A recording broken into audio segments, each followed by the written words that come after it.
Selamat datang di Student Fellowship Universitas Pelita Harapan, Jumat 10 September 2021. Mengucap syukur bila kita semua dapat berkumpul bersama untuk beribadah, memuji, dan memuliakan nama Tuhan. Student Fellowship kita pada hari ini mengangkat tema Suffering is Blessing yang akan dibawakan oleh Bapak Junius Hardy. Teman-teman, sebelum kita mengikuti ibadah pada hari ini, mari kita persiapkan hati dan pikiran kita untuk datang kepadanya. Kiranya kita semua dapat mengikuti ibadah ini dari awal, pertengahan, hingga akhirnya. Sehingga kita dapat merasakan berkat rohani yang dicurahkan oleh Tuhan atas kita pada hari ini. Yuk teman-teman, sebelum kita memulai ibadah, mari kita bersatu di dalam doa. Tuhan Yesus yang baik, kembali kami mengucap syukur buat kebaikan-Mu Tuhan untuk hari ini. Terima kasih atas kesempatan di mana kami dapat berkumpul untuk beribadah kepada-Mu Tuhan. Tuhan, pada saat ini kami berdoa, kiranya Tuhan yang boleh memberkati setiap hati dan pikiran kami, agar kami bisa sungguh-sungguh untuk memuji dan memuliakan nama-Mu Tuhan. Tuhan, berkatilah kami, agar kami juga bisa dengar-dengaran akan setiap firman yang akan disampaikan hamba-Mu pada hari ini. Tuhan, berkati pembicara kami pada hari ini, kiranya Tuhan yang boleh memberikan hikmat dan marifat bahkan kebijaksanaan daripada-Mu. Kiranya firman yang disampaikan oleh hamba-Mu itu berasal daripada-Mu Tuhan. Tuhan, seluruh rangkaian ibadah pada hari ini kami serahkan semuanya kepada-Mu dari awal, pertengahan, hingga akhirnya. Inilah doa kami Tuhan, berkati kami, berkati ibadah kami pada hari ini. Di dalam nama-Mu kami berdoa dan mengucap syukur. Amin. Selamat beribadah God's people. Tuhan Yesus memberkati. Shalom Student Fellowship, Shalom buat teman-teman semuanya. Walaupun kita terpisah dengan jarak, namun mari kita satukan hati memuji Tuhan di rumah kita masing-masing, menyembah Allah kita yang menciptakan seluruh bumi dan yang berdaulat atas segala ciptaan.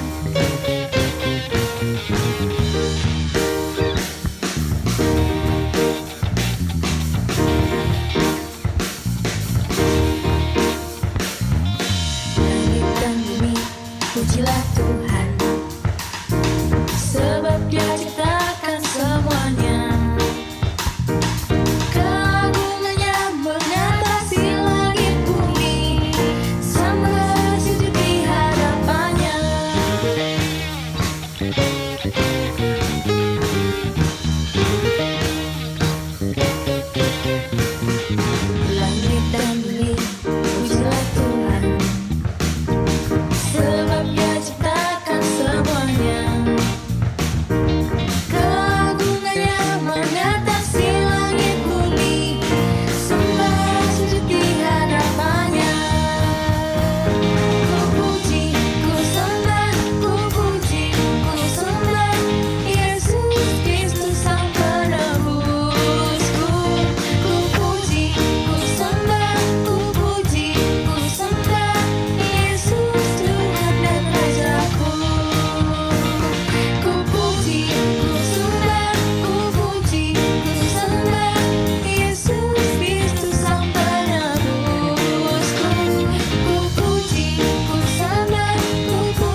Tuhan, sebab Dia Allah yang berkuasa atas segala yang bernafas. Dia juga Allah yang pasti sanggup melakukan segala perkara dalam kehidupan kita. Amin. Allah sanggup melakukan segala perkara, dulu, sekarang, dan selamanya. Kuasanya tidak berubah. Allah sanggup melakukan segala perkara, dulu, sekarang, dan selamanya. Kuasanya tak berubah.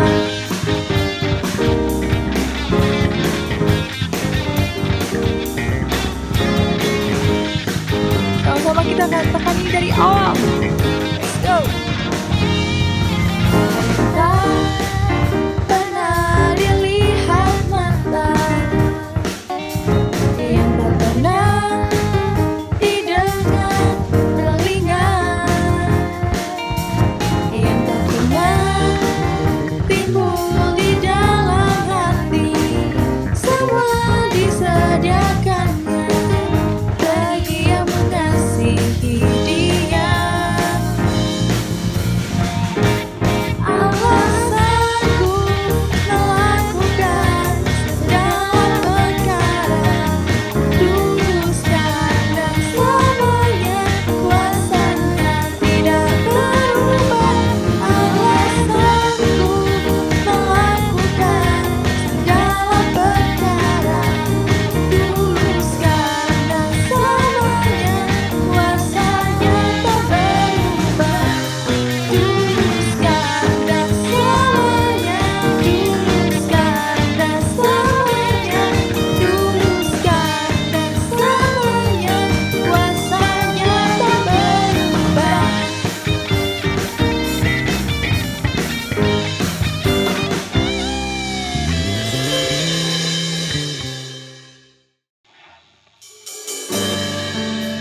Kami mau menyembah-Mu Tuhan, walaupun di dalam kesesakan, walaupun di dalam penderitaan, kami tetap mau menyembah-Mu, sebab kami percaya Engkau adalah Allah yang sanggup menolong kami, Engkau adalah Allah yang selalu menyertai dan menopang kami.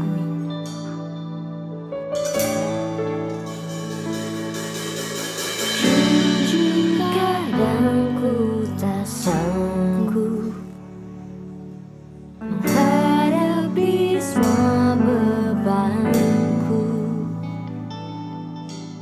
menantikan jawaban, menolak untuk menyerah.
Shalom, saudara yang kasih Tuhan. Bersyukur kita sudah bisa memulai kembali di dalam minggu-minggu perkuliahan dan juga di dalam persekutuan. Kiranya Tuhan memberkati setiap kita dalam kondisi yang sesuai dengan kehendak-Nya dan kita pun boleh memuliakan Tuhan. Sebelum kita membaca dan merenungkan firman Tuhan dengan tema dari apa yang sudah diberikan oleh pengurus kepada kita semua, suffering is a blessing, penderitaan, kesengsaraan adalah satu berkat yang berasal daripada Tuhan. Kita mohonkan akan pertolongan Roh Kudus yang menyertai dan juga memberikan hikmat kita untuk kita bisa mengerti kebenaran firman Tuhan. Mari kita berdoa. Bapa yang Maha Kasih, kami mengucap syukur kalau kami akan membaca, merenungkan firman Tuhan, belajar dari apa yang Tuhan sudah nyatakan. Oleh kisah Nuh yang Tuhan juga boleh pelihara dan Tuhan juga boleh hargai kehidupan dan bersama keluarganya. Kiranya kami boleh meneladani akan iman yang Nuh boleh sampaikan pada kami. Kiranya Tuhan yang berkata-kata dengan kuasa daripada Roh Kudus yang boleh memampukan kami untuk hidup di dalam kebenaran dan kehendak Tuhan. Demi nama Tuhan Yesus Kristus, Juru Selamat kami yang hidup, kami berdoa. Amin. Mari kita sama-sama mempersiapkan Alkitab bacaan kita dari kitab Kejadian pasal yang ke-7 ayat 4 sampai yang ke-5. Kejadian pasal 7 ayat 4 sampai yang ke-5. Perikop ini merupakan bagian daripada kisah air bah yang melanda seluruh bumi. Memang kita fokus hanya kepada ayat 4 dan ayat yang ke-5. Ya, mari kita menyimak Alkitabnya masing-masing. Sebab 7 hari lagi aku akan menurunkan hujan ke atas bumi 40 hari, 40 malam lamanya. Dan aku akan menghapuskan dari muka bumi segala yang ada yang kujadikan itu. Lalu Nuh melakukan segala yang diperintahkan Tuhan kepadanya. Saudara kasih Tuhan, kalau bicara tentang penderitaan, seperti dalam masa pandemik COVID-19 yang dialami seluruh dunia, termasuk di Indonesia tidak luput juga. Rasanya kalau belum selesai, rasanya juga mungkin berat dialami. Banyak hal yang dialami sebagian orang, mungkin banyak, justru adalah penderitaan yang menyedihkan, yang menyakitkan. Bagaimana kita bisa memahami kalau ini ada satu berkat daripada Tuhan? Tentu konsep seperti ini adalah satu omong kosong barangkali diyakininya. Dan oleh karena itu saya juga mengatakan, bicara tentang penderitaan, menjadi satu berkat, ada satu permasalahan. Apa itu permasalahannya? Setidaknya begini. Bagaimana yakin kalau yang kita alami, baik kesengsaraan yang dinilai sebagai menjadi berkat, itu berasal daripada Tuhan. Sekali lagi, bagaimana mungkin kita yakin kalau itu berasal dari Tuhan? Bukankah Tuhan juga tidak mendatangkan kejahatan ataupun penderitaan bagi orang-orang yang dikasihinya? Firman Tuhan juga mengatakan seperti itu. Lalu kalau kita mengatakan, oh ini berasal daripada Tuhan, yang bagaimana kita juga bisa memastikan kalau Tuhan itu baik? Padahal kita meyakini bahwa Tuhan itu baik. Lalu pertanyaan yang berikutnya lagi, bagaimana mungkin kalau kita bisa kuat menanggung penderitaan itu? Jadi sekali lagi, bagaimana mungkin kalau kita bisa kuat? Rasanya dengan penderitaan yang begitu berat dialami manusia, banyak mungkin orang yang sudah putus asa. Walaupun firman Tuhan juga mengatakan, pencobaan-pencobaan yang kamu alami adalah pencobaan biasa yang tidak melebihi kekuatan manusia. Namun realitanya banyak orang yang sepertinya tidak tahan, tidak kuat mengalami penderitaan.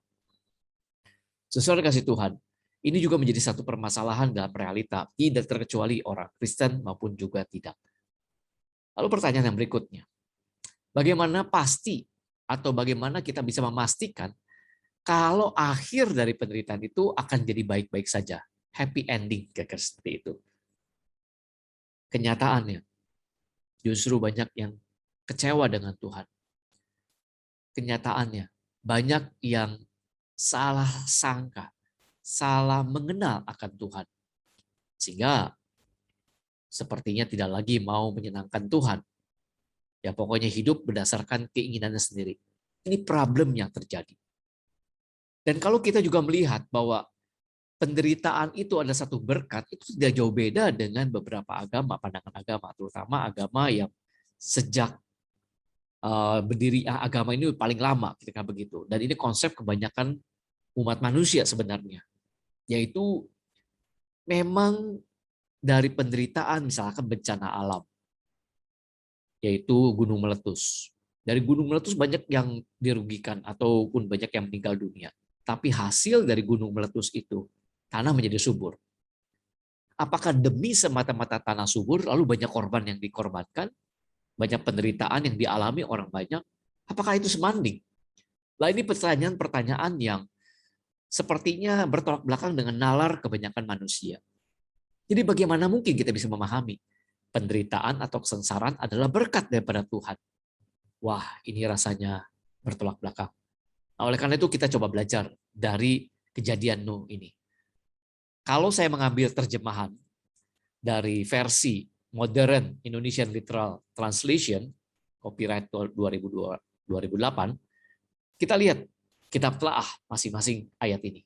Ya, dituliskan di sini bahwa sebab 7 hari lagi aku akan menurunkan hujan ke atas bumi 40 hari 40 malam, dan aku akan melenyapkan dari atas permukaan bumi segala yang ada yang telah aku jadikan. Jadi terjemahan ya versi lain bisa, bahasa Indonesia juga banyak teman-teman ataupun mahasiswa bisa melihatnya dengan baik. Tetapi yang saya maksudkan di sini adalah kata 7 hari lagi. Aku akan. 7 hari lagi. Aku akan. Akunya adalah Tuhan. Bagaimana kita bisa memahami kata 7 hari lagi? Kenapa Tuhan sepertinya menunda? Lalu memberitahu kepada Nuh, 7 hari lagi ya, seperti kita memberikan janji kepada orang lain. Minggu depan ya, nanti ya, sekian waktu lagi ya. Sepertinya menjanjikan, sepertinya ada yang menunda. Sepertinya ada sesuatu hal yang harus dialami terlebih dahulu. Menantikan. Dan menantikannya bukan sesuatu yang baik, tetapi yang mengerikan. Yaitu apa? Menurunkan hujan ke atas bumi. Ya menurun hujan juga nggak ada masalah. Tapi turun hujan seperti apa waktunya dan apa dampaknya, itu juga menjadi permasalahan. Ternyata 40 hari 40 malam. Dan dampaknya apa? Lenyap semua yang ada pernah Tuhan ciptakan. Wah, ini kan problem. Luar biasa. Dan itu Tuhan yang mengatakan kepada Nuh. Nah, bagaimana kita bisa memahami yang di dalam konteks Nuh itu sendiri? Bagaimana kita juga bisa melihat Nuh itu seperti biasa saja ataupun punya kegelisahan yang terjadi. Ini bukan satu bencana yang biasa. Ini bukan satu kejadian yang biasa. Waduh.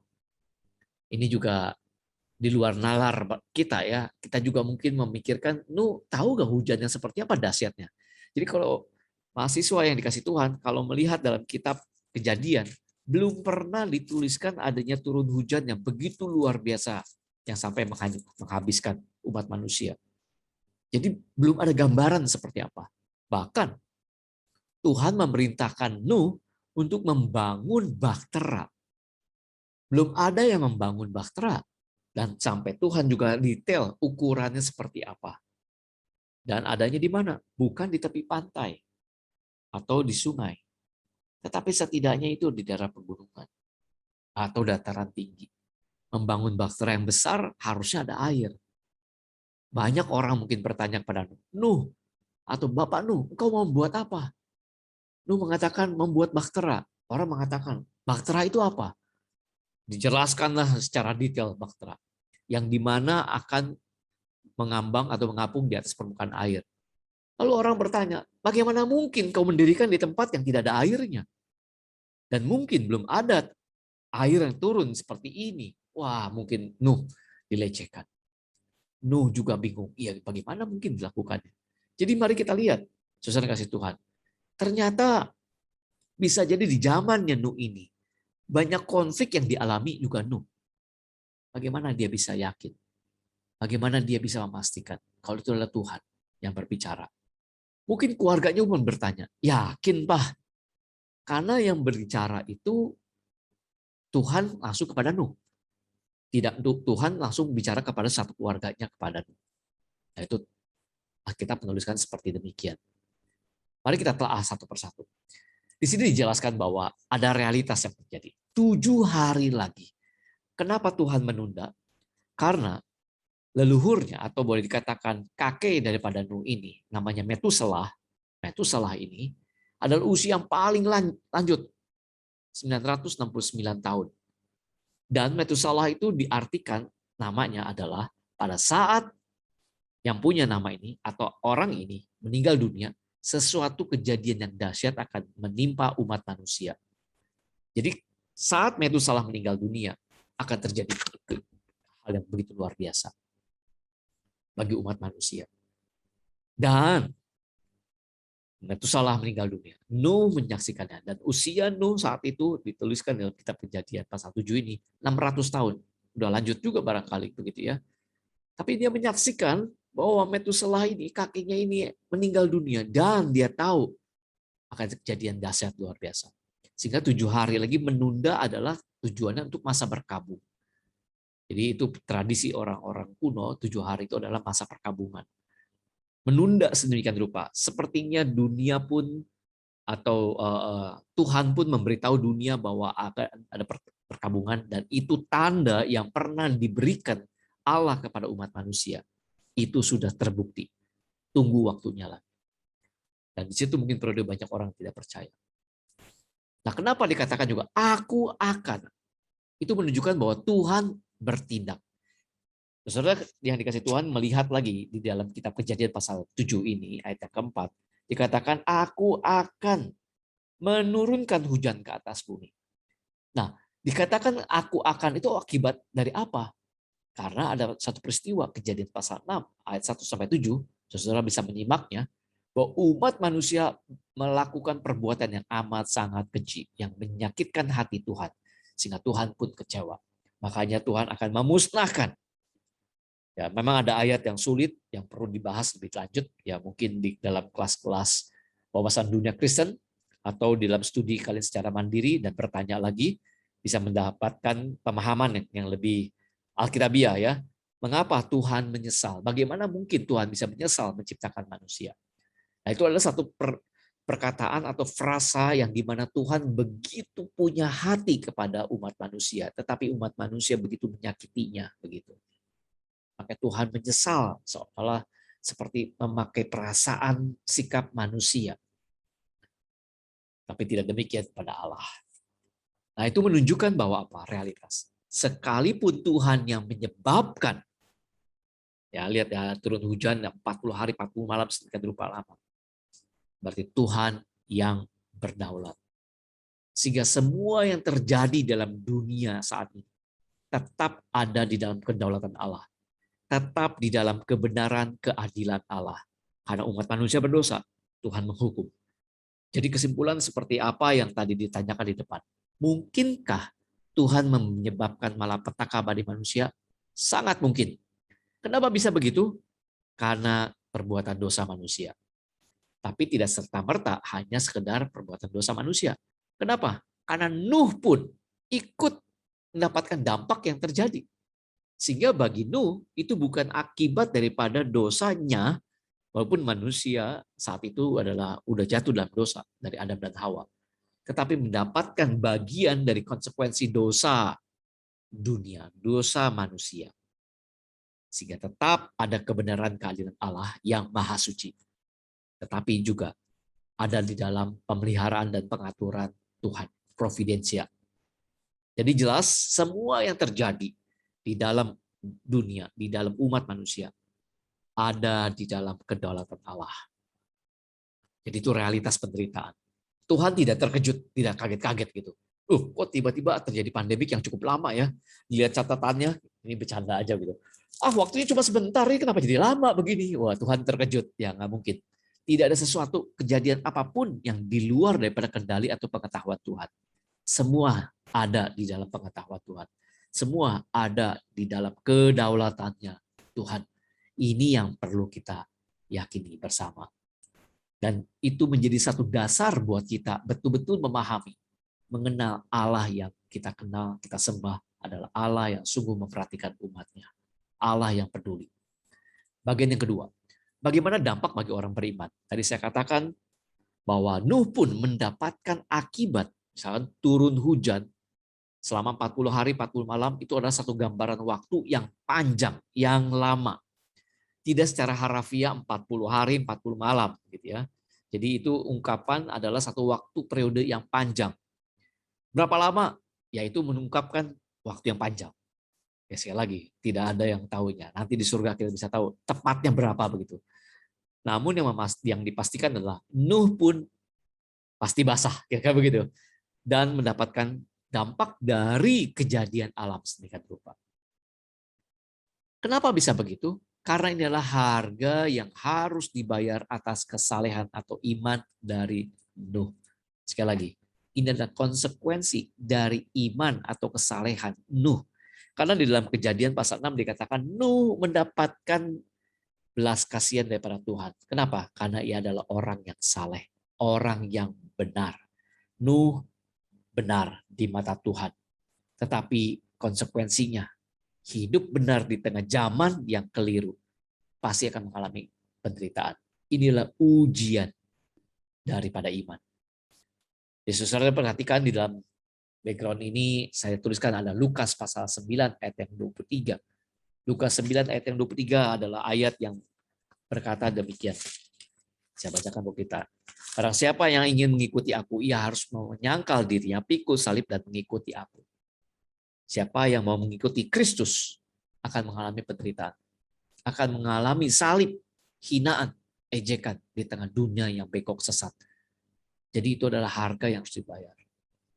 Jadi kalaupun terjadi penderitaan yang meskipun bukan dari orang percaya melakukannya, tapi daripada dosa manusia yang terjadi, orang-orang percaya pun mendapatkan dampaknya.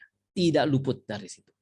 Kita tidak bisa mengatakan, oh virus COVID ini tidak akan menimpa saya. Atau bencana alam, banjir, gunung meletus, atau apapun. Tidak mungkin aku alami karena aku orang yang beriman, aku orang yang percaya. Tidak. Kenyataannya ada. Dan itu adalah konsekuensi dari hidup benar di tengah zaman yang berdosa ini. Dan itu juga menjadi bagian daripada proses pengujian iman. Lalu ayat yang kedua dari Filipi pasal 1 ayat yang ke-29. Saudara bisa memperhatikannya. Saya bacakan buat kita semua. Filipi 1 ayat yang 29. Firman Tuhan mengatakan begini. Sebab kepada kami dikaruniakan bukan saja untuk percaya kepada Kristus, melainkan juga untuk menderita bagi Dia. Jadi penderitaan adalah karunia juga daripada Tuhan yang Tuhan berikan. Oleh karena apa? Karena Rasul Paulus sedang ada di penjara oleh karena pemberitaan Injil. Dan pengujian iman, Yakobus 1 ayat yang 12, ini juga ayat yang populer sekali. Jadi kalau dikatakan penderitaan itu adalah pengujian iman dari mana? Ya kita perlu meyakini adalah seperti firman Tuhan katakan dalam Yakobus 1 ayat yang 12. Firman Tuhan berkata demikian, berbahagialah orang-orang yang tahan dalam pencobaan. Sebab apabila ia sudah tahan uji, ia akan menerima mahkota kehidupan yang dijanjikan Allah kepada orang-orang yang mengasihi Dia. Jadi ini adalah proses pengujian iman. Waduh, rasanya nggak enak dong. Ya memang, namanya juga seperti mahasiswa. Ada ujian tengah semester, ada ujian akhir semester, ada kuis, ya seperti itu. Rasanya nggak enak, membuat risih. Tapi inilah bentuk daripada proses Tuhan untuk membentuk kita untuk menjadi lebih baik. Bukan hanya diri orang percaya, tapi buat semua orang. Itu adalah bagian yang kedua. Jadi bagian yang pertama ada realitas penderitaan. Dan Tuhan berdaulat di dalamnya. Dan bagaimana Tuhan juga berdaulat, juga Tuhan memelihara. Ini adalah konsekuensi daripada dosa yang terjadi. Dan dampak bagi orang beriman apa? Tetap mengalaminya. Karena itu adalah proses pengujian iman, harga yang harus dibayar. Poin yang ketiga. Bagaimana kita bisa mempelajari? Karena tema besar kita dari student fellowship ini adalah perseverance gitu ya, ketekunan atau ketaatan. Kita belajar dari Nuh. Apa yang ditunjukkannya? Dituliskan dalam kitab Kejadian ini. Nuh bersama dengan keluarganya, istri, ketiga orang anaknya, dan ketiga orang mantunya, masuk ke dalam bahtera. Semuanya taat tunduk. Mungkin bagi anak-anaknya dan menantunya nggak bisa memahami, cuman karena mungkin Nuh menjelaskan dengan penuh dengan keyakinan, dengan penuh iman. Mereka sepakat satu keluarga, taat, masuk ke dalam bahtera setelah turun hujan. Saudara perhatikan di dalam kitab Kejadian pasal 7 itu detail sekali, sampai ada waktunya, umur Nuhnya juga. Semuanya masuk. Lalu menarik lagi. Dikatakan ia membawa semua binatang yang diperintahkan Tuhan. Membawa semua binatang. Waduh, ini ada daftar seperti apa ya. Tetapi itu adalah Tuhan yang lakukan. Itu Tuhan yang juga memimpin. Dan Nuh ikut serta bersama-sama. Karena dikatakan harus kumpulkanlah binatang yang tidak haram, dan juga untuk binatang haram seperti apa jumlahnya. Tidak terkecuali. Mungkin kutu ataupun cacing ataupun ulat seperti apa, kita nggak tahu seperti apa. Tetapi itu adalah tetap di dalam pemeliharaan pengaturan Tuhan. Dan Nuh membawa semuanya itu. Ya, tidak terkecuali mungkin ini binatang ngeselin, lalu ini binatang keren banget, ini jelek banget gitu ya. Kita nggak tahu seperti apa, tetapi Nuh mengikuti apa yang Tuhan perintahkan. Yang ketiga, bayangkan baik-baik. Nunggu 7 hari, lalu turun hujan 40 hari 40 malam. Dan saat banjir bandang tiba, berapa lama dikatakan ditulis dalam Kejadian pasal 7, 150 hari. Itu nunggu dulu sampai hujan itu reda. Lalu tergenang semua bumi. Menunggu waktu yang menunggu. Karena detail yang dituliskan juga di pasal 7 itu, usia berapa pada bulan keberapa, itu apa artinya? Ada waktu Tuhan yang Tuhan tunjukkan. Ada cara kerja yang Tuhan berikan. Nuh tidak punya prediksi waktunya. Tapi kejadian sudah terjadi dan Nuh menghitungnya dengan baik-baik. Sama seperti kejadian yang kita alami. Berapa lama kita mengalami penderitaan? Tidak ada yang tahu. Tapi problemnya bukan masalah berapa lama sampai kita tahu, tetapi kita menunggu di dalam waktunya Tuhan. Sama seperti Tuhan atau Allah menjanjikan Mesias. Sejak Adam dan Hawa jatuh, ada keturunan perempuan yang akan membebaskan umat manusia dari dosa. Berapa lama? Nggak tahu. Tapi Galatia 4 ayat 4, setelah genap waktunya, Allah Bapa mengutus anaknya, Yesus Kristus, datang ke dalam dunia, berinkarnasi. Setelah genap waktunya, masa penantian yang lama sekali, tetapi waktunya Tuhan berbeda dengan waktunya kita. Hitungan-hitungan aritmatikanya, waktu daripada manusia berbeda daripada Tuhan. Sehingga menunggu di dalam waktunya Tuhan, itu adalah satu juga anugerah daripada Tuhan. Itu adalah bentuk daripada ketekunan. Ketekunan atau ketaatan. Kita mungkin orang yang tidak sabar. Tapi di dalam penderitaan kita bagaimana kita bisa bersabar. Ya, saat ada berita perpanjangan lockdown ataupun PPKM istilahnya sampai level 4, level 3 turun serupa. Rasanya orang sudah bosan, sudah jenuh. Tapi itulah bagian daripada ujian bagi orang percaya. Bagaimana kita menunggu waktunya Tuhan. Karena Tuhan sedang bekerja di dalam area yang kita tidak ketahui. Tuhan sedang mengatur sedemikian rupa sesuatu hal yang kita tidak tahu, kita tidak lihat cara Tuhan bekerja. Tapi percaya kepada Tuhan. Oleh karena itu, apa yang kita bisa ambil? Bicara tentang berkat apa? Ada 3 hal. Dari penderitaan itu ada berkat. Berkat apa? Yang pertama, kehidupan. Berdasarkan konteks yang tadi kita pelajari. Berkatnya apa? Kehidupan. Kehidupan seperti apa? Kehidupan yang panjang usia. Melalui anak, ada mantu, dan cucu, dan keturunan yang panjang. Jadi Nuh menjadi satu generasi lagi yang baru. Setelah generasi yang sebelumnya dari Adam dan juga sampai Nuh itu sudah habis. Dan muncul generasi yang baru. Ya meskipun tidak luput juga keturunan Nuh, akhirnya juga ada yang berdosa. Jelas, Nuh juga adalah orang berdosa karena lahir dari Adam dan Hawa yang sudah jatuh dalam dosa. Tetapi kehidupan bagi orang-orang beriman diwariskan imannya. Ingat, di zaman Nuh belum ada kitab suci, belum ada Taurat. Tapi kisah itu terus diturunkan dari generasi ke generasi, ke generasi ke generasi. Sampai di zamannya Musa menuliskan kitab Tauratnya.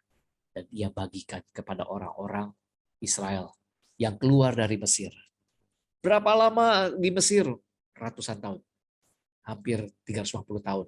Kira 350 tahun ada di Mesir. Berapa lama ya ada di padang gurun? Tidak tahu. Tetapi Musa mengatakan, Nuh pun menunggu waktunya Tuhan. Karena ada generasi yang Tuhan pelihara. Lihat buktinya. Di Mesir aja pun keturunan berlipat ganda. Meskipun di tengah penderitaan. Bagaimana dengan kita saat ini?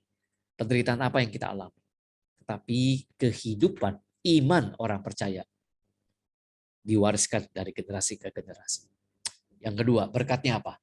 Berkat yang luar biasa dialami orang percaya adalah menyaksikan, mengalami perbuatan Allah yang ajaib. Menyaksikan dan mengalami perbuatan Allah yang ajaib. Sungguh luar biasa berkat yang berlimpah. Seperti dalam 1 Petrus pasal 2 ayat 9. Kita adalah bangsa pilihan Allah, umat kepunyaan Allah, imamat yang rajani. Untuk apa? Untuk memberitakan perbuatan-perbuatan yang besar dari Allah.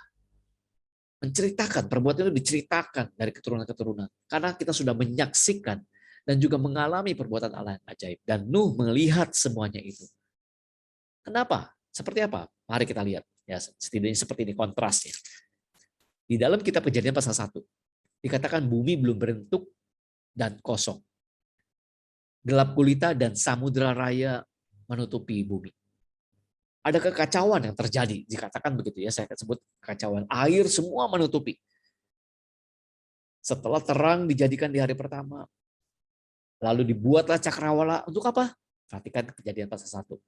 Memisahkan air yang di atas dengan air yang di bawah.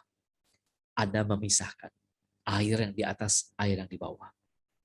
Hari ketiga, Tuhan atur air untuk berkumpul dalam satu tempat yang namanya samudera atau sungai. Dan air yang sudah meninggalkan daerah yang kosong itu jadi daratan. Lihat ada pengaturan. Tetapi pada saat Kejadian pasal 7, air yang di atas tadi yang sudah dipisahkan ditumpahkan ke dalam bumi dan mulai kacau lagi. Dan Nuh melihat kejadian semuanya itu adalah Tuhan Sang Pencipta yang berdaulat. Dan dia percaya kepada Tuhan. Ibaratnya sama seperti ini. Kalau Tuhan yang adalah owner, pencipta, dan dia adalah baik, dan ia punya rencana yang jauh daripada pikiran manusia. Apapun yang dia lakukan, pasti yang terbaik. Dan dia tahu apa yang dilakukannya. Sama mungkin di dalam kita sakit. Kita mungkin punya pemikiran dokter yang seperti apa. Tetapi kalau kita tahu ada seorang dokter yang begitu piawai, yang begitu ahli di bidangnya, mungkin dia juga profesor, kita menyerahkan hidup kita kepada seorang dokter untuk bisa menyembuhkan kita. Kita bisa pasrah sedemikian rupa. Atau kepada hal yang sederhana juga, kendaraan. Misalkan pesawat pilot. Berapa jam terbangnya pilot segala rupa sampai dia menjadi seorang kapten. Kita percayakan kepada dia dengan segala pengalaman. Karena keahliannya. Meskipun dalam manusia punya kegagalan, punya kesalahan. Tapi ini Allah. Dan kita menyaksikan perbuatan. Dan perbuatan Allah sudah nyata sekali disaksikan dalam firman Tuhan. Yang ketiga, berkatnya apa? Keteguhan iman yang berdampak. Karena tadi penderitaan itu juga adalah untuk apa? Menguji iman. Dan saat menguji iman, iman kita semakin teguh. Dan keteguhan iman itu akan menjadi dampak buat orang lain. Dan orang lain pun mendapatkan berkatnya.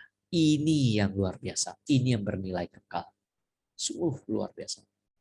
Kalau begitu saudara kasih Tuhan, apa yang harus kita lakukan di tengah penderitaan untuk mendapatkan berkat ini? Ada 4 hal yang saya berikan kepada saudara sekalian. Sikapnya adalah jangan heran. Seperti yang dituliskan Rasul Petrus kepada jemaat yang sedang tersebar. 1 Petrus 4 ayat yang ke-12. Jangan kamu heran. Itu kata kuncinya ya. 1 Petrus 4. Saya bacakan buat saudara kasih ya. Berbunyi seperti ini. 1 Petrus 4 ayat yang ke-12. Saudara yang terkasih, janganlah kamu heran akan nyala api siksaan yang datang kepadamu sebagai ujian. Seolah-olah ada sesuatu yang luar biasa terjadi atas kamu. Jangan heran. Ya, walaupun respon manusia masih kaget. Wah, kok bisa begini? Heran. Ya, Tetapi maksudnya jangan terus berlarut dalam keheranan, kebingungan. Tetap percaya ada kedaulatan Tuhan, ada Tuhan yang berdaulat. Yang kedua, sama seperti Wahyu 2 ayat yang 10, ini jemaat di Smyrna yang mengalami penderitaan, tapi Tuhan memberikan keteguhan. Jangan takut. Kenapa jangan takut? Karena Tuhan menyertai. Sama seperti Tuhan menyertai keluarga Nuh dan keluarganya. Tuhan menyertai. Jangan takut. Inilah sikap orang percaya, orang beriman. Dan kita tetap bersyukur, bersukacita seperti Yakobus pasal 1, 1 Petrus pasal 4. Bersyukur kalau kita mengalami penderitaan. Apapun yang kita alami, seberat apapun. Belajar untuk bisa bersyukur. Saya tidak bisa menyederhanakan dari penderitaan yang dialami oleh beberapa orang. Betul. Menyakitkan, menyedihkan kehilangan orang yang dikasihi. Tapi untuk bisa bersyukur, minta anugerah Tuhan, minta pertolongan Tuhan, pertolongan Roh Kudus untuk kita bisa bersyukur. Yang terakhir, kita perlu berserah sambil berbuat baik. 1 Petrus 4 ayat 19 juga dikatakan, berserah, menyerahkan seluruhnya kepada Tuhan sambil berbuat baik. Nuh pun melakukan itu semua. Di tengah penderitaan, berkatnya apa? Bukan hanya untuk diri keluarganya atau diri sendiri, tapi buat orang lain juga. Sambil berbuat baik. Perhatikan orang-orang yang sedang kesulitan. Betul mungkin kita sedang mengalami kesulitan, tapi perhatikanlah orang-orang lain juga. Nah, Tuhan ingin menunjukkan kasih-Nya kepada orang lain melalui kehidupan kita. Saudara yang kasih Tuhan, itulah jawabannya. Suffering is a blessing? Absolutely yes. From God. Daripada Tuhan yang berdaulat. Berkat-Nya bukan hanya dampak bagi manusia itu, tetapi seluruh umat manusia melihat kemuliaan Allah dan makin percaya Tuhan yang dipermuliakan. Puji Tuhan. Mari kita berdoa. Bapa yang di surga, kami mengucap syukur. Kalau firman-Mu sudah kami baca, kami renungkan. Teguhkanlah iman kami di tengah realita penderitaan yang seringkali mengejutkan manusia. Kehidupan kami. Biarlah kami belajar bagaimana menjadi saksi yang hidup. Belajar juga seperti Nuh, yang taat, yang tekun, menjalani kehendak Tuhan. Mengalami segala penderitaan yang ia pun belum pernah bisa rasakan atau yang dia pikirkan. Tapi ia mau belajar di tengah waktunya Tuhan dengan kehendak Tuhan yang nyata. Sehingga ia menyaksikan satu perbuatan yang besar. Kami juga mau menyaksikan perbuatan Tuhan yang besar. Dan akhirnya kami bisa membagikan berkat yang besar itu bagi banyak orang. Untuk Tuhan dikenal. Untuk Tuhan dimuliakan. Terima kasih ya Tuhan. Di doa dan syukur kami. Hanya di dalam satu nama yang penuh kuasa dan juga yang menyelamatkan, Yesus Kristus. Amin. Tuhan Yesus memberkati. Teman-teman, mari kita meresponi firman Tuhan hari ini. Biarlah melalui pujian ini kita bisa semakin yakin bahwa Allah tidak akan pernah sedetik pun meninggalkan kita. Dia akan selalu setia menyertai kita di dalam segala situasi, di dalam segala keadaan. Dia akan setia menolong kita sampai selamanya. Kau Bapa yang setia, tak pernah sedetik Kau tinggalkan diriku. Hatiku teguh di dalam janji-Mu sampai ku melihat kuasa-Mu. Karya-Mu sempurna, ajaib dan mulia. Penyertaan-Mu buktikan kasih-Mu kepadaku. Ku agungkan Engkau, Yesus termulia, kasih-Mu terindah selamanya.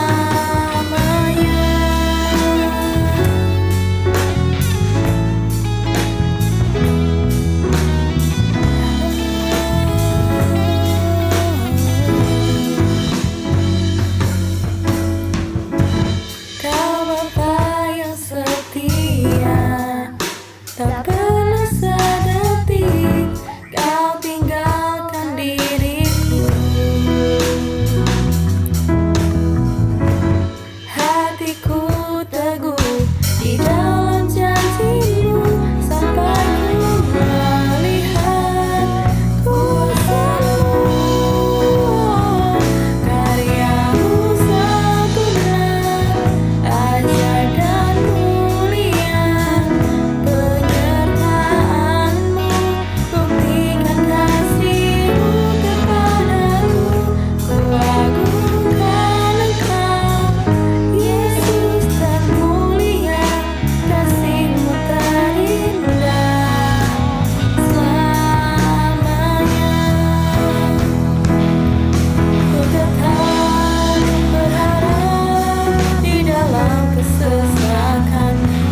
beberapa informasi yang ingin kami sampaikan untuk kegiatan seminggu ke depan.